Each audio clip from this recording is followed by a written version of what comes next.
supongo que la mayoría de ustedes estuvieron atentos en el mes de enero a través de las noticias de los incendios forestales que ocurrieron en Los Ángeles, California. Eso captó la atención del mundo entero. Cuando parecían que estaban controlando el incendio en una zona, se encendía en otro lugar. Estaba leyendo que uno de los factores determinantes para la propagación de estos incendios fueron los vientos de Santa Ana, un fenómeno atmosférico del sur de California, que en lugar de extinguir el fuego, lo avivaron y lo esparcieron de manera incontrolable. Bueno, mis hermanos, lo que vamos a ver en el capítulo 8 del libro de los Hechos es que algo similar ocurrió en la iglesia del primer siglo.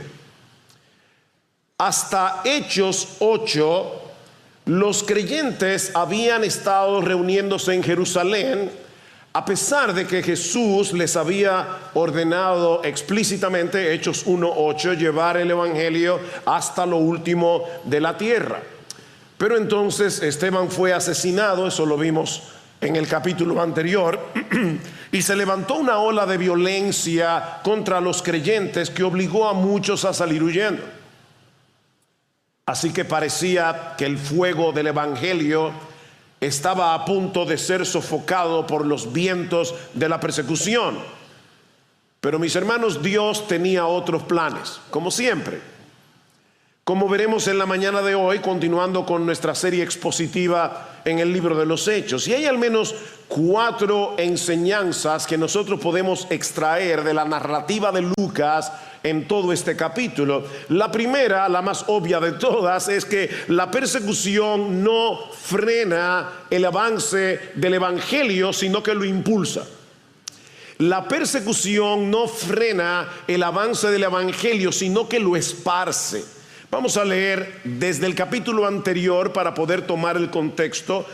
Hechos capítulo 7 versículo 59 dice: mientras apedreaban a Esteban, él invocaba al Señor y decía: Señor Jesús, recibe mi espíritu. Y cayendo de rodillas, clamó en alta voz: Señor, no les tomes en cuenta este pecado. Habiendo dicho esto, durmió, y Saulo estaba de completo acuerdo con ellos en su muerte. En aquel día se desató una gran persecución en contra de la iglesia en Jerusalén, y todos fueron esparcidos por las regiones de Judea y de Samaria, excepto los apóstoles. Noten, hermanos, las palabras que Lucas está usando aquí, que dice Hechos 1:8: y me seréis testigos en Jerusalén, en toda Judea, en Samaria. Y ahora dice Lucas que ellos fueron esparcidos por las regiones de Judea y de Samaria.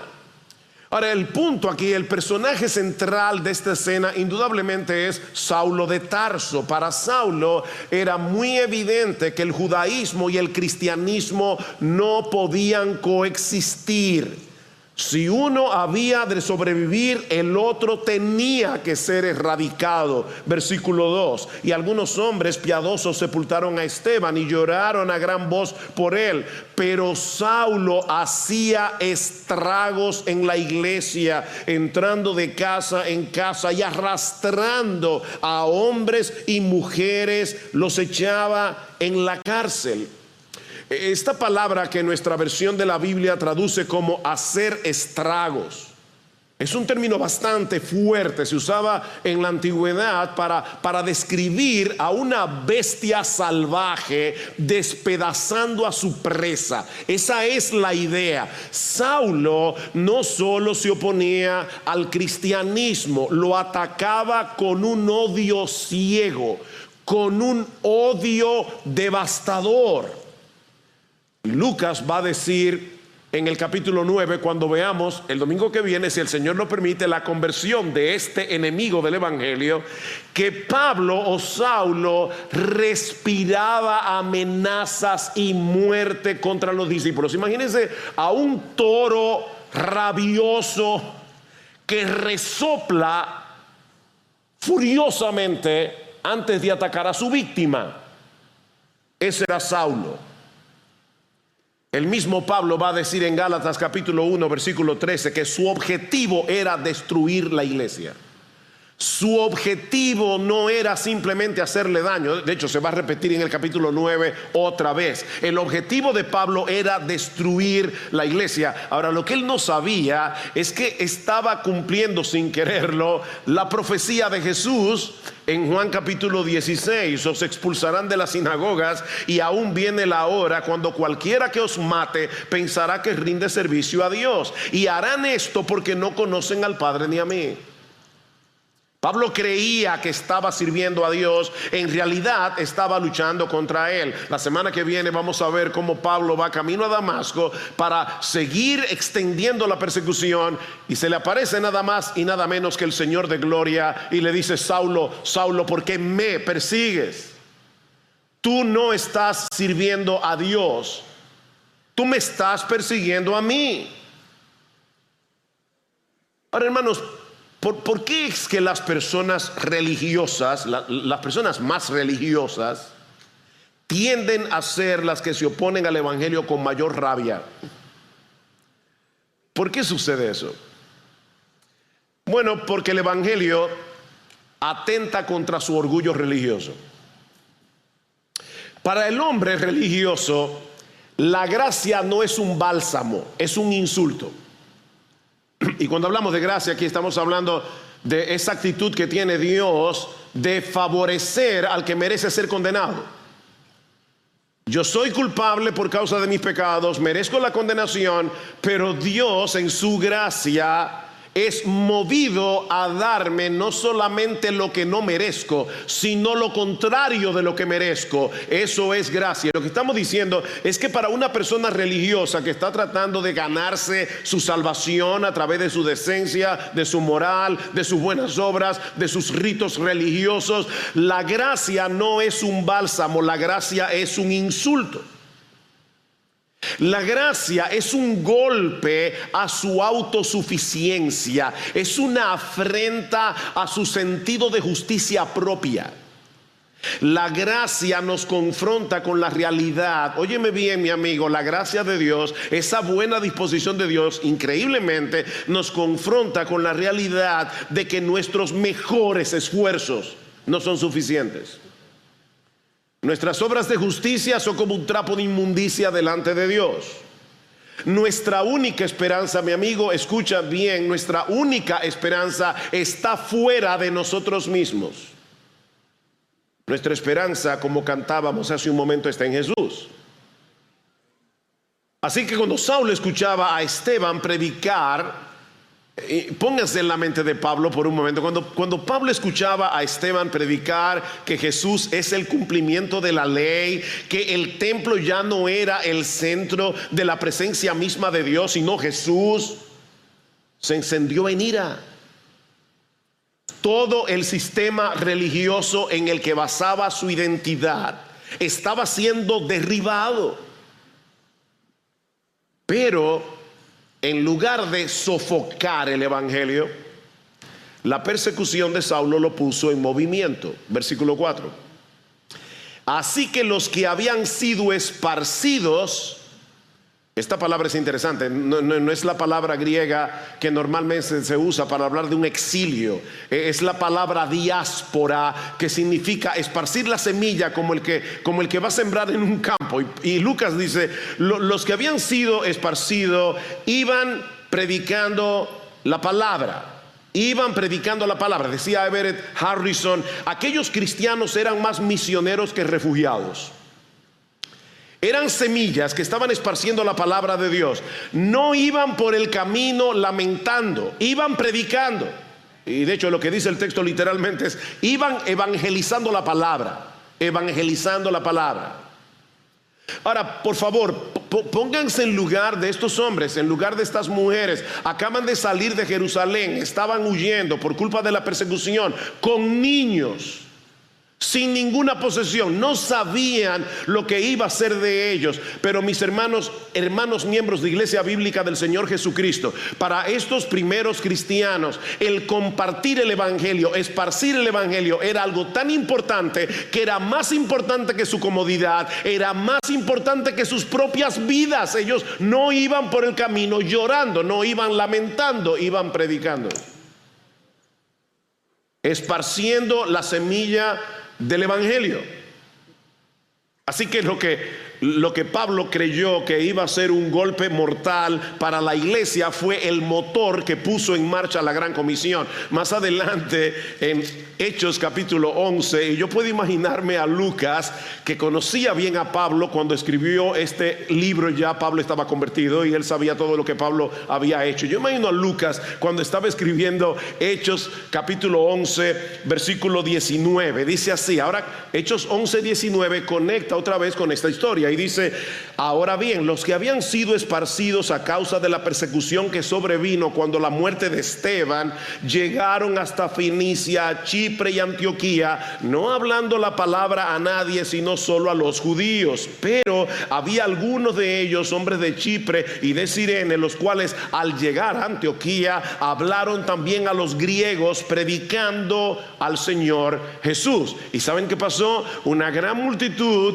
se convirtió en Antioquía. Allí comenzó la iglesia que iba a ser el eje misionero que habría de llevar el evangelio por toda Asia, por toda Europa. ¿Y saben quiénes fueron los protagonistas de este movimiento misionero? El mismo Saulo de Tarso, junto con Bernabé, que había iniciado la persecución. Ustedes se dan cuenta, en un lenguaje simple y llano, nadie puede con Dios. Nadie puede con Dios. Tratan de acabar con la iglesia. No pueden, no pueden. Lee la historia de la iglesia y te vas a dar cuenta que es la historia de un fuego que ninguna persecución ha logrado sofocar a través de toda la historia, a través de todos los siglos.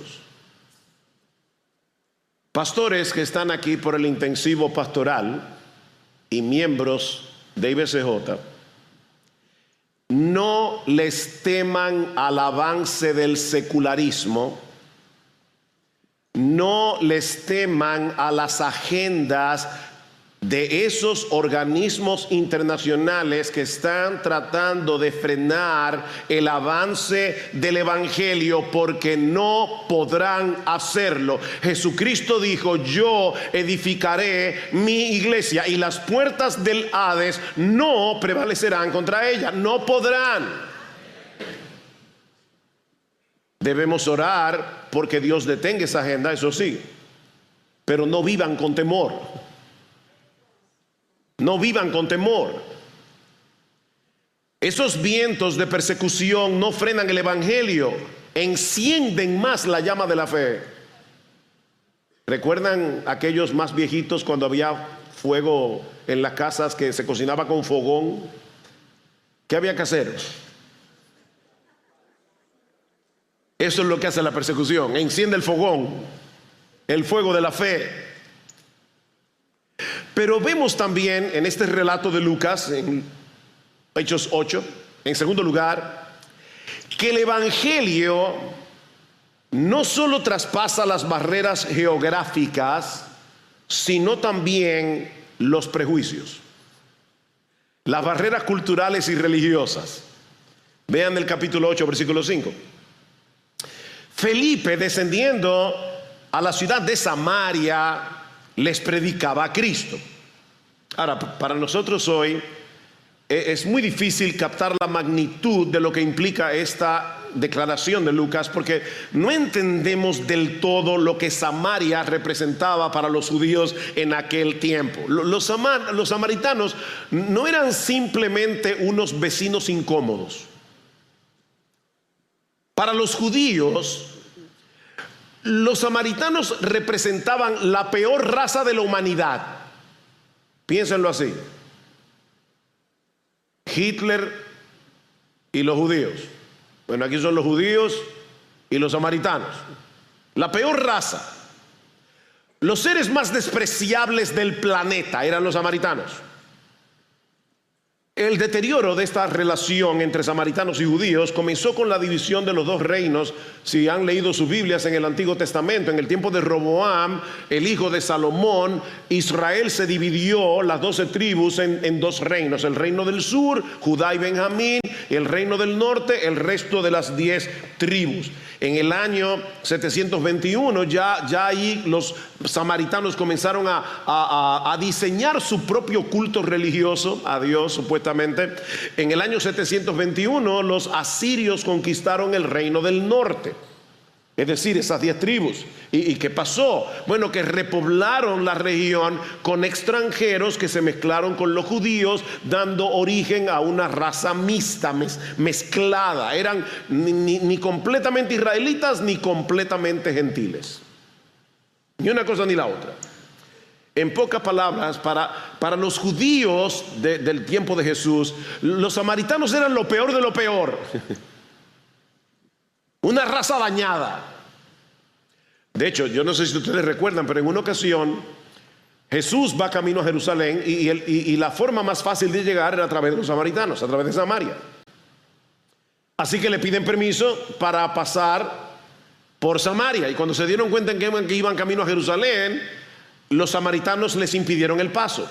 ¿Recuerdan la reacción de Jacobo y de Juan? Señor, ¿tú quieres que mandemos que descienda fuego del cielo y que los consuma? Esa era la reacción típica de un judío. Los querían fulminar en el acto. Ahora, con este trasfondo en mente, imagínense la sorpresa y el impacto que debió causar el hecho de que Felipe descendiera precisamente a Samaria y les predicara el evangelio. Felipe no estaba simplemente evangelizando un nuevo territorio, como dicen algunos sitios, un campo blanco. No. Felipe estaba atravesando una de las barreras más impenetrables del mundo judío. Felipe estaba cruzando una línea que ningún judío se hubiera atrevido a cruzar. Estaba desafiando siglos de odio, siglos de desprecio, siglos de prejuicio. Pero el evangelio no conoce fronteras. El evangelio no respeta las enemistades humanas. Lo que el hombre divide en su pecado, Dios lo restaura en su gracia. Y eso no solamente pasa entre naciones, eso pasa entre familias, eso pasa entre amigos. Lo que el hombre destruye en su pecado, Dios lo restaura en su gracia. Versículo 6: y las multitudes unánimes prestaban atención a lo que Felipe decía al oír y ver las señales que hacía, porque de muchos que tenían espíritus inmundos, estos salían de ellos gritando a gran voz. Era evidente que Jesús era más poderoso, y muchos que habían sido paralíticos y cojos eran sanados, y había gran regocijo en aquella ciudad. Muchos siglos antes de que eso pasara, y esto es súper importante, porque Lucas, a propósito, quiere mostrarnos a través del libro de los Hechos cómo se cumplen las profecías del Antiguo Testamento. Muchos siglos antes de que Felipe visitara Samaria, en Ezequiel capítulo 37, versículos 19 al 22, Dios había profetizado que iba a tomar las dos casas de Israel, el reino del sur y el reino del norte, y las haría un solo pueblo bajo un solo rey, nuestro precioso Señor y Salvador Jesucristo. En Cristo toda enemistad quedó clavada en la cruz. Nuestra enemistad hacia Dios y las enemistades horizontales. Mis hermanos, ahora la única identidad que importa no es si tú eres venezolano, dominicano, chileno. La única identidad que importa es la de ser parte de los redimidos del Cordero. Ahora, déjame ayudarte a conectar los puntos. ¿Tú entiendes lo que eso significa? que el evangelio es más grande que nuestras divisiones, más fuerte que nuestros prejuicios, más poderoso que nuestras enemistades. Y lo digo, hermanos, porque lamentablemente no siempre somos coherentes con esa realidad y dejamos que el rencor y la amargura encuentre lugar, un hueco por donde entrar su veneno en nuestro corazón. Pero mi hermano, si tú eres creyente, deja esos rencores al pie de la cruz. Deja esos rencores al pie de la cruz. En el reino de Cristo no hay espacio para las enemistades que el evangelio ya abolió. ¿Qué dice Pablo en Efesios capítulo 4, versículo 32? Quítense de vosotros toda amargura, enojo, ira, gritería, maledicencia. Antes, sed benignos unos con otros, perdonándoos unos a otros, como Dios también los perdonó a vosotros en Cristo. Toda enemistad ha sido abolida, hermanos. Ahora, volviendo a nuestra historia y dejando de lado por un momento al personaje de Simón el Mago, que veremos brevemente, cuando los apóstoles se enteran de lo que está sucediendo en Samaria, recuerden lo que yo dije del prejuicio. Ya Felipe traspasó la línea, pero ahora los apóstoles dicen: ¿cómo? ¿Que el evangelio llegó a Samaria?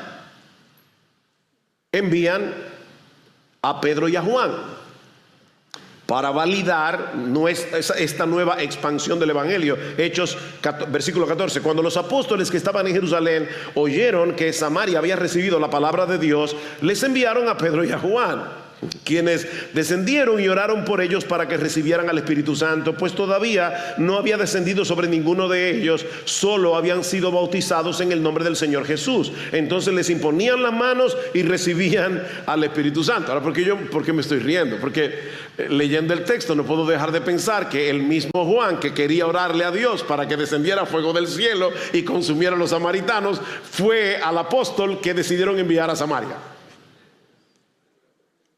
Pudieron haber enviado a otro, pero enviaron a Pedro y a Juan. Ahora Juan está poniendo su sello de aprobación apostólica sobre la inclusión de los samaritanos en el pueblo de Dios. Otra vez, ven cómo las enemistades son eliminadas en el evangelio. Juan ya no veía a los samaritanos como enemigos indignos de la misericordia de Dios, sino como hermanos en la fe. Ese es el impacto del evangelio. Ahora, si se dieron cuenta, aquí sucede algo inusual, y es el hecho de que los samaritanos creyeron cuando Felipe les predicó, pero no tuvieron todavía el bautismo del Espíritu Santo que sucedió en Pentecostés. El Espíritu Santo no vino sobre ellos. ¿Y por qué esto es inusual? Porque ese no es el patrón que nosotros vemos en el resto del Nuevo Testamento. El Nuevo Testamento nos enseña claramente que tan pronto una persona cree, es bautizada en el Espíritu Santo, es sellada por el Espíritu Santo. En Efesios capítulo 1, versículo 13 dice, hablándole Pablo a los efesios, dice: cuando ustedes oyeron la palabra de verdad y habiendo creído, fuisteis sellados. O sea, es concomitante. Y en Primera de Corintios capítulo 12, versículo 13 dice que a todos se nos dio a beber de un mismo espíritu. Todos fuimos bautizados por el Espíritu Santo. Sin embargo, en este caso en particular, el bautismo del Espíritu no sucedió de inmediato. Y la pregunta es: ¿por qué? Bueno, muy probablemente porque si los samaritanos hubieran recibido el Espíritu Santo inmediatamente, sin la presencia y la validación apostólica, habiendo tenido prejuicios de siglos, se habría corrido el riesgo de que surgieran dos comunidades cristianas separadas, una iglesia judía y una iglesia samaritana independiente. La llegada de Pedro y de Juan, dos figuras prominentes en la iglesia de Jerusalén, confirmó que lo que sucedía en Samaria no era un evento aislado, era la expansión del evangelio tal como Jesús lo había establecido desde el principio. La iglesia de Jerusalén debía reconocer plenamente que los samaritanos, los odiados, despreciados, marginados samaritanos, ahora formaban parte integral del pueblo de Dios, el único pueblo de Dios. Y aprovecho, ahora que hay tantas visitas de otros países, para recordarles esto. Somos un pueblo en Cristo. Y debemos insistir en eso. Cualquier pared que nos separaba humanamente hablando ha sido derribada por Jesús. Ricos y pobres, educados, no educados, dominicanos, venezolanos, chilenos, franceses, mexicanos, hondureños, y como yo no tengo tan buena memoria, cualquier otra nacionalidad que haya aquí, haitianos. Si somos cristianos, somos uno. Somos uno. Y debemos amarnos y relacionarnos y servirnos como uno. Nuestra ciudadanía está en los cielos. Tú eres secundariamente dominicano, haitiano, venezolano, chileno, francés, secundariamente. Todos los creyentes aquí tenemos el mismo pasaporte. Somos ciudadanos del reino de los cielos. Pero este relato también nos enseña, en tercer lugar, que el evangelio puede llegar a ser atractivo por razones equivocadas. El evangelio puede resultar atractivo a ciertas personas por razones equivocadas. Simón el mago, vamos a volver atrás ahora, versículo 9. Y cierto hombre llamado Simón hacía tiempo que estaba ejerciendo la magia en la ciudad y asombrando a la gente de Samaria, pretendiendo ser un gran personaje. Y todos, desde el menor hasta el mayor, le prestaban atención diciendo: este es el que se llama el gran poder de Dios.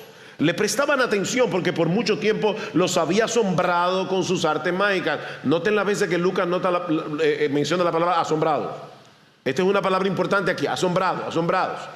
Pero cuando creyeron a Felipe, que anunciaba la buena nueva del reino de Dios y el nombre de Cristo Jesús, se bautizaban tanto hombres como mujeres, y aún Simón mismo creyó, y después de bautizarse continuó con Felipe y estaba atónito, la misma palabra asombrado, al ver las señales y los grandes milagros que se hacían. Simón era todo un personaje en Samaria. La gente pensaba que él representaba el gran poder de Dios. Para los que siguen la saga del Señor de los Anillos, Simón era el Gandalf de Samaria, hasta que llegó Felipe. Y Simón se da cuenta que el poder que manifestaban sus milagros era muy superior al suyo. Así que Simón hace profesión de fe y es bautizado. Versículo 13. Y aún Simón mismo creyó, y después de bautizarse continuó con Felipe y estaba atónito, noten, al ver las señales y los grandes milagros que se hacían. Simón estaba maravillado por las señales que hacía Felipe, pero no fue capaz de ver más allá del milagro, a lo que el milagro apuntaba. Si notaron, 2 veces Lucas dice en el pasaje que los milagros son señales. Lo dice en el versículo 6, lo dice en el versículo 13, son señales. Es decir, los milagros apuntan, ¿qué hace una señal? Los milagros apuntan hacia algo más allá del milagro mismo. Pero Simón no entendió la señal. John Piper lo ilustra de esta manera. Imagina una madre que está con un niño pequeño en brazos. De repente llega un ave muy hermosa, un pajarito muy hermoso, y se posa en la ventana, y la madre le dice al niño: mira al pajarito. Pero el niño está atento al dedo de la madre. Él no está mirando al pajarito, él está mirando al dedo. Mira al pajarito, pero el niño no ve el pajarito. ¿Por qué no lo ve? Porque está mirando al dedo. Bueno, eso fue exactamente lo que le pasó a Simón. Él vio a Felipe haciendo milagros, queda impresionado porque eran mucho más asombrosos que sus propios trucos de magia, pero nunca entendió que esas señales estaban señalando otra cosa. Se quedó embelesado viendo los milagros que hacía Felipe, sin darse cuenta que apuntaban hacia el Salvador que su alma necesitaba. ¿Y qué pasó? Bueno, que Simón nunca vio su pecado, Simón nunca vio su necesidad de arrepentirse de muchas cosas, pero sobre todo de querer ser el centro de atención en Samaria con sus hechicerías. Noten lo que sigue diciendo en el versículo 18. Cuando Simón vio que el Espíritu se daba por la imposición de las manos de los apóstoles, les ofreció dinero, diciendo: dadme también a mí esta autoridad, de manera que todo aquel sobre quien ponga mis manos reciba el Espíritu Santo. Entonces Pedro le dijo: que tu plata perezca contigo, porque pensaste que podías obtener el don de Dios con dinero. No tienes parte ni suerte en este asunto, porque tu corazón no es recto delante de Dios. Hizo profesión de fe, se bautizó y era un impío. ¿Qué pasó con Felipe?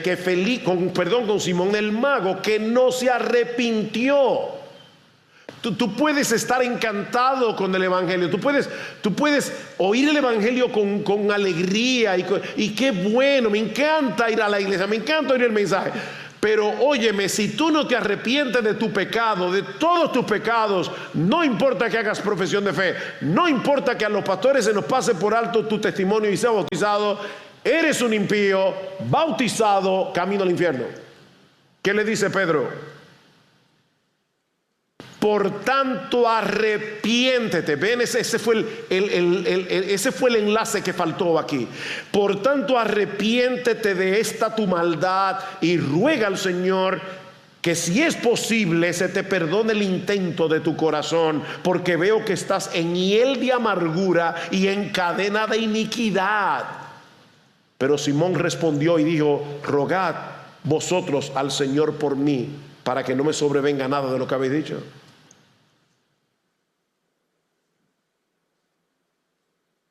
Embelesamiento sin arrepentimiento no es igual a salvación. Embelesamiento sin arrepentimiento no es igual a salvación. Ustedes se dan cuenta, leyendo entre líneas, que Simón quería volver a tener la posición de preeminencia que tenía en Samaria antes de que llegara Felipe. En otras palabras, Simón quería seguir con su negocito, y ahora con un poder mayor.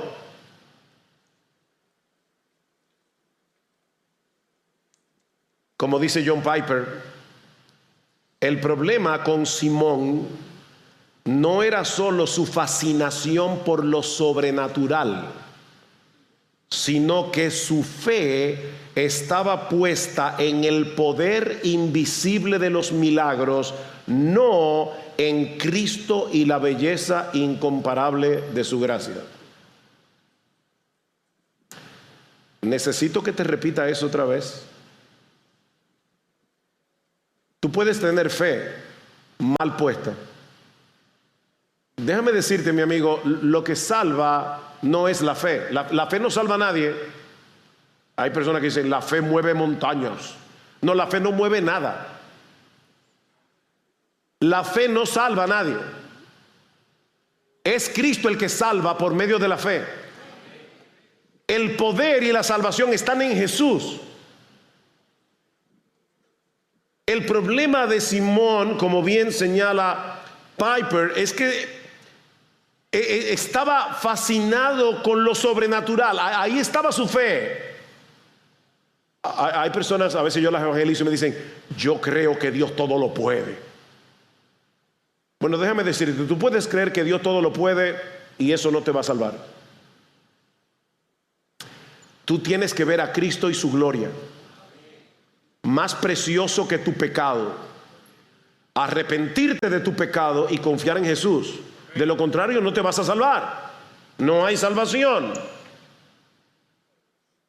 Es lo mismo que sucede hoy en muchas iglesias. Mucha gente se siente atraída por el evangelio, pero por razones equivocadas. Quieren los beneficios del evangelio: sanidad, prosperidad, un mejor matrimonio, hijos más obedientes,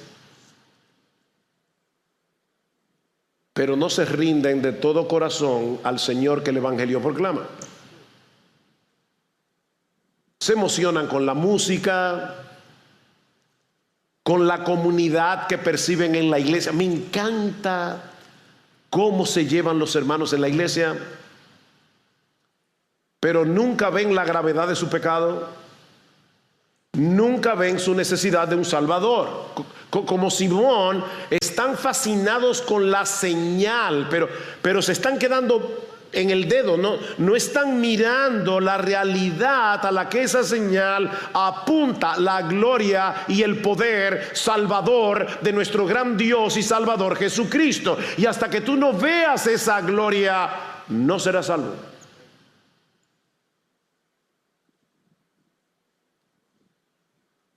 Déjame hacerte una pregunta. ¿Qué significa Cristo para ti?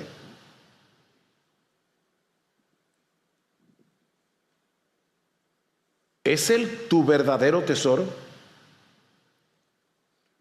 ¿O simplemente estás buscando lo que Él puede darte?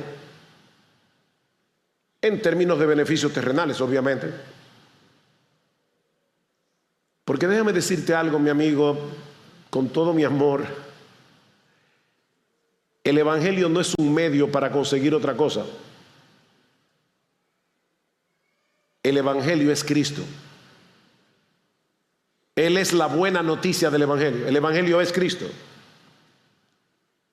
No hay nada más grande, no hay nada más valioso, más precioso que Él. Él es el verdadero tesoro que el evangelio ofrece, no porque nos concede todo lo que deseamos.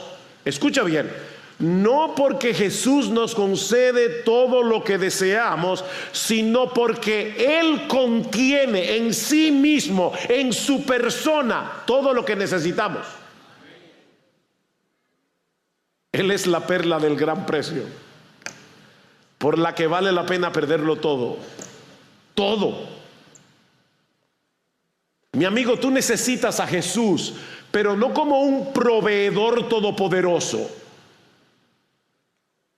Tú no necesitas a Jesús como psiquiatra, el psiquiatra de tu vida, el psicólogo perfecto, el coach. Esta palabra está de moda, ¿verdad? Tú no necesitas a Jesús como un coach. Tú necesitas que Jesús te salve. Tú necesitas que Jesús te salve. Pero gracias al Señor que no todos responden al evangelio como lo hizo Simón el mago.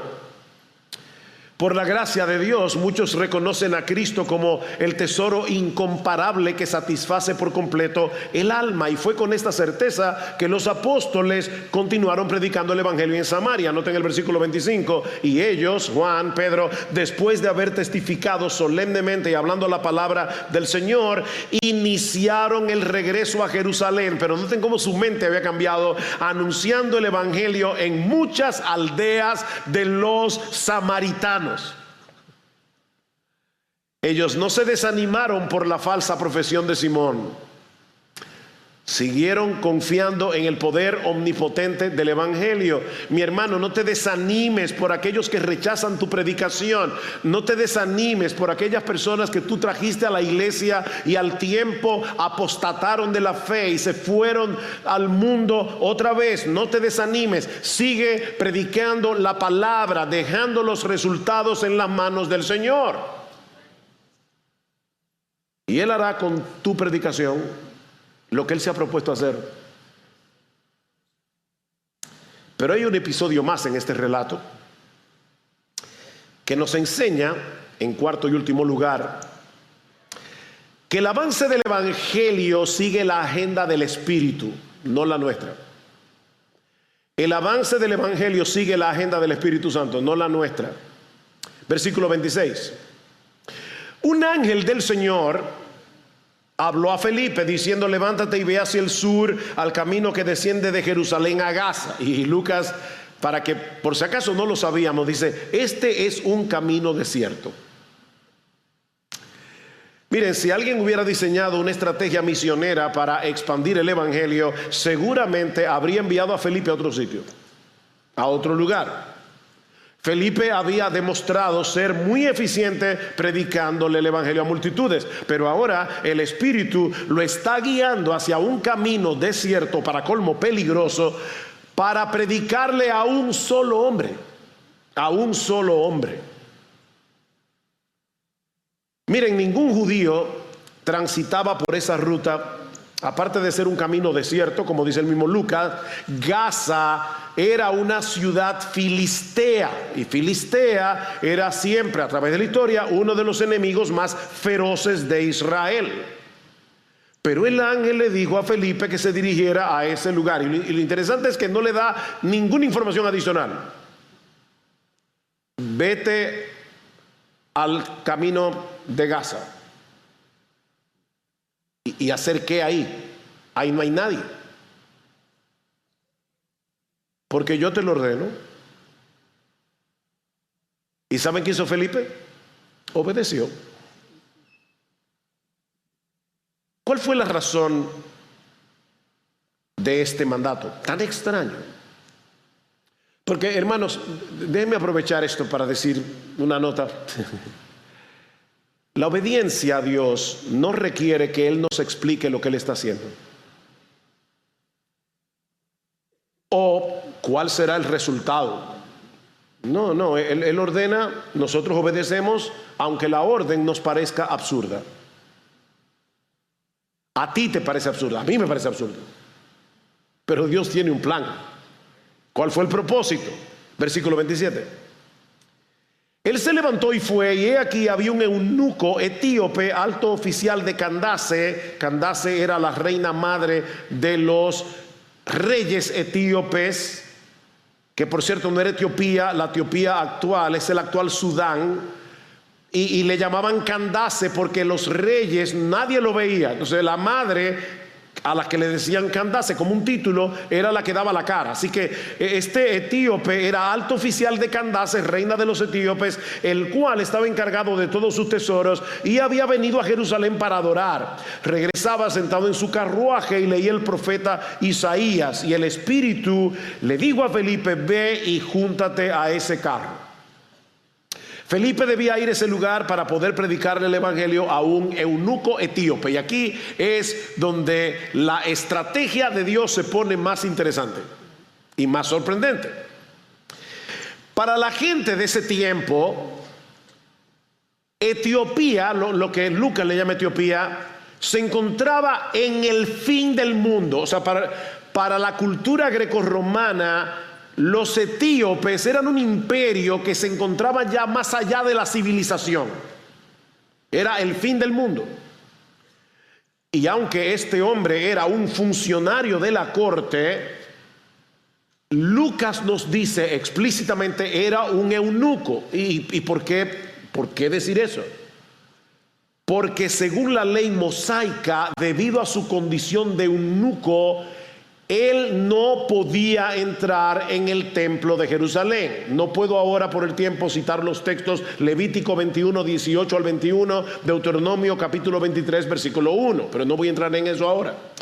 Así que noten, este hombre, según el versículo 27, había viajado a Jerusalén para adorar, pero ni siquiera había podido entrar en el templo. Como dice Albert Mohler, este hombre era doblemente marginado. Primero porque era gentil, segundo porque era eunuco. Pero Dios había determinado salvarlo. Por eso movió a Felipe a que dejara su tremendo ministerio en Samaria y se fuera a este camino desierto al encuentro del eunuco, a la vez que movía al eunuco, que seguramente era un hombre de cierta posición, había comprado un rollo de la Biblia. No se imaginen al eunuco leyendo su Biblia así. No. Es un rollo. Y Dios había movido a Felipe para que abriendo el rollo le cayera en Isaías 53. Versículo 30. Cuando Felipe se acercó corriendo, le oyó leer al profeta Isaías. De paso, en aquellos días, y no voy a explicar ahora por qué, pero casi nadie leía en voz alta. Eso era casi imposible. Se veía como una hazaña el que una persona pudiera leer en silencio. Todo el mundo leía en voz alta. Creo que lo dije al revés al principio. No, nadie leía en silencio, todo el mundo leía en voz alta. Y el que sabía leer en voz alta, nadie leía en silencio, todo el mundo leía en voz alta. Estoy enredado. Así que no era raro que Felipe, que el eunuco, estuviera leyendo el rollo en voz alta. Yo lo hice a propósito, era para ver si ustedes estaban despiertos. Ok. Dice el texto, versículo 30. Cuando Felipe se acercó, obviamente como él está leyendo en voz alta, le oyó leer al profeta Isaías y le dijo: ¿tú entiendes lo que lees? ¿Tú entiendes lo que lees? Deténganse un momento allí, porque dice en el versículo 31 que él le responde: ¿cómo podré a menos que alguien me guíe? E invitó a Felipe a que subiera y se sentara con él. Mis hermanos amados, miembros de Iglesia Bíblica, este es el método de Dios para salvar a los pecadores. ¿Cuál? Su palabra predicada por un creyente. Ese es el método. Su palabra predicada por un creyente. En estos días estaba orando por la salvación de alguien a quien yo amo de todo corazón y está fuera del país, y yo le decía: Señor, por favor, allí donde está, envíale una persona que le predique el evangelio. Y estoy orando desde hace días por el Señor, envíale a alguien. Pero un día orando me di cuenta, o caí en la cuenta, de que en el mundo entero hay un montón de cristianos pidiendo lo mismo. Señor, envía a alguien. Y de que yo pudiera ser la respuesta a la oración de uno de esos cristianos. ¿Alguna vez tú has considerado que tú podrías ser la respuesta a la oración de alguien que está clamando a Dios por la salvación de un ser querido? Piénsalo. En este mismo instante muchos le están pidiendo al Señor: Señor, envía a uno de tus hijos a predicar el evangelio, a fulano. ¿Has pensado que tal vez ese creyente eres tú? El método de Dios no ha cambiado. Dios salva a los perdidos a través de creyentes que predican la palabra. Y nadie está fuera del alcance de su poder. Esta historia del etíope eunuco es un testimonio del amor soberano de Dios por los pecadores que el mundo rechaza, por los marginados. Si este hombre hubiera tratado de acercarse a Dios a través de la religión judía, habría encontrado una barrera insalvable. Pero otra vez, en Cristo, todas las barreras han sido derribadas. Dios había movido cielo y tierra para que este hombre escuchara el evangelio. Lo llevó a Jerusalén, lo guió a Isaías 53, luego llevó a Felipe para guiarlo a Cristo a través de este pasaje de las Escrituras. Dios estaba moviendo cielo y tierra, como lo hizo para salvarte a ti. ¿Has pensado en eso? Versículo 32. El pasaje de la escritura que estaba leyendo era este, Isaías 53.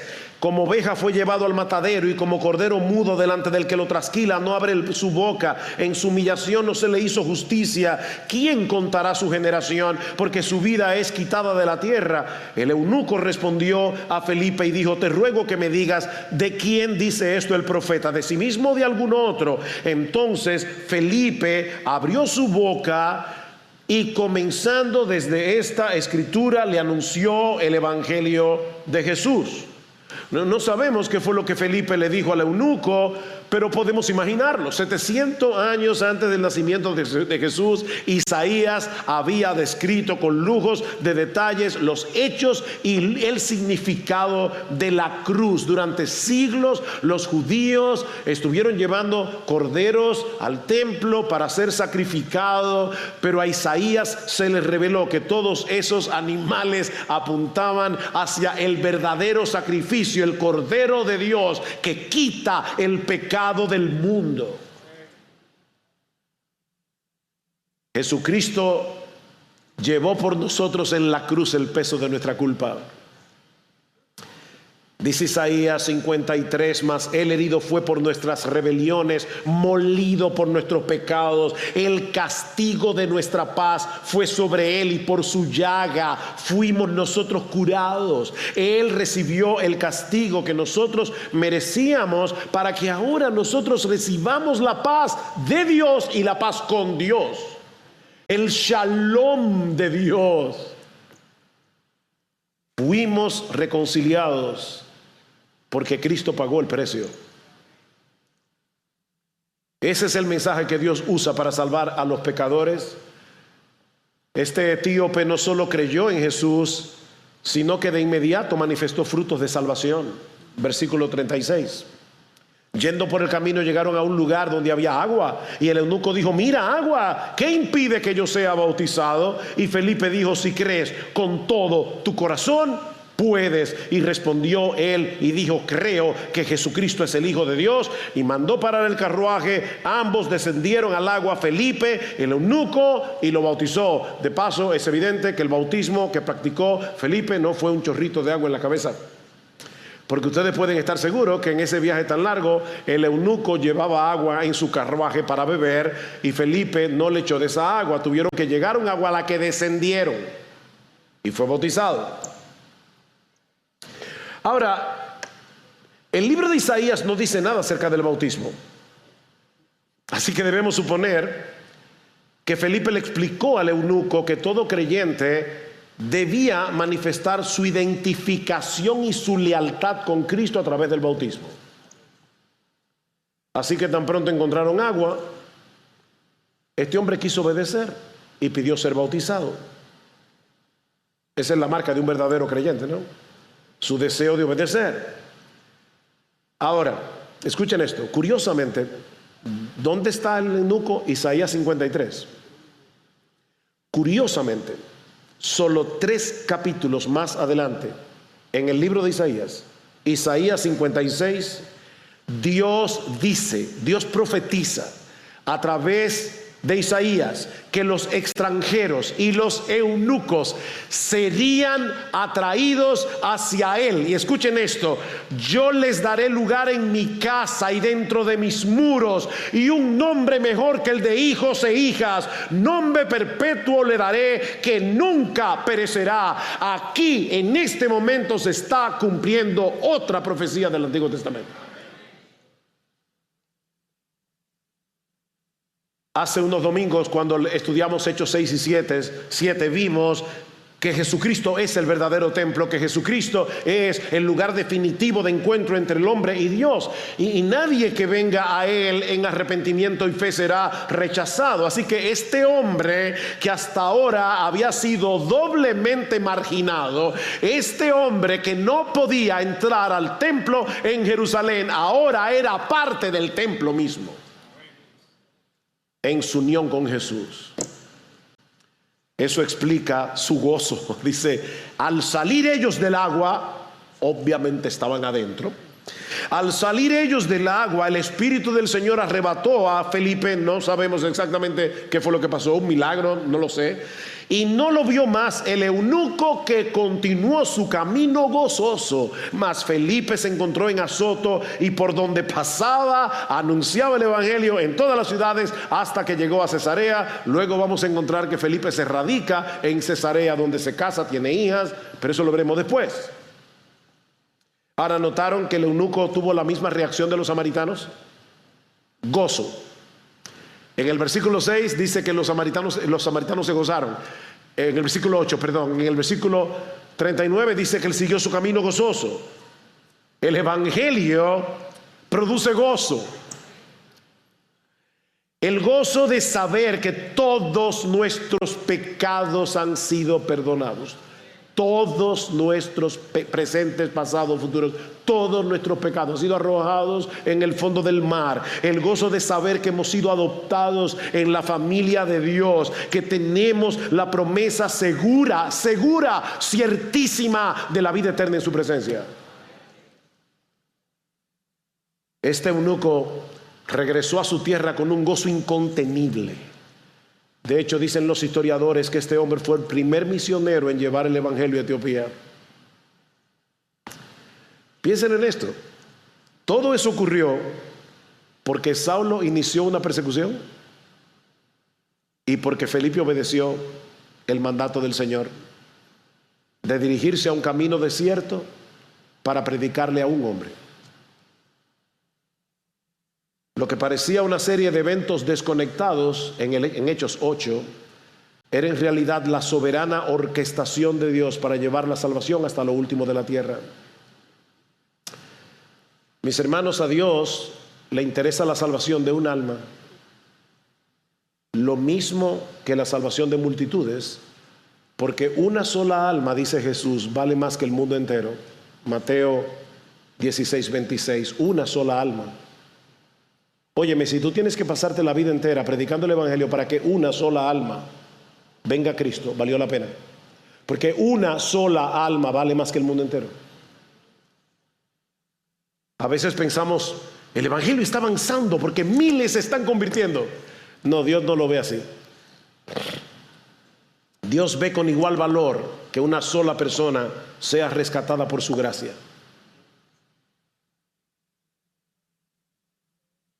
Hermano, miembro de Iglesia Bíblica, tal vez el Señor te ha puesto en el trabajo donde estás, en la familia donde naciste, en el barrio donde vives, porque allí hay alguien que necesita el evangelio y que Dios ha preparado ya, aunque tú no lo sepas, ni él tampoco, para que la semilla de la predicación dé fruto. Tú no lo sabes, pero ya Dios ha preparado algunos. Ha preparado el terreno.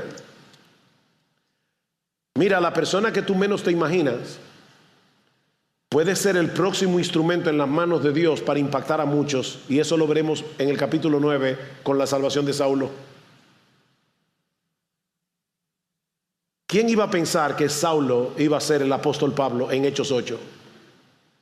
La persona que tú menos te lo imaginas. Creyente en Cristo, nuestra tarea no es predecir quién responderá al evangelio y quién no. No.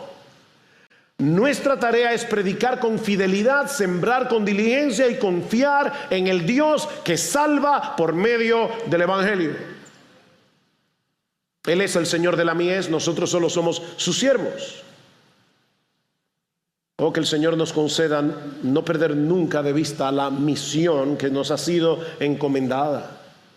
Id y haced discípulos de todas las naciones, y que cada miembro de Iglesia Bíblica del Señor Jesucristo continúe dando de gracia lo que ha recibido de gracia, con la certeza de que la semilla del evangelio nunca volverá vacía.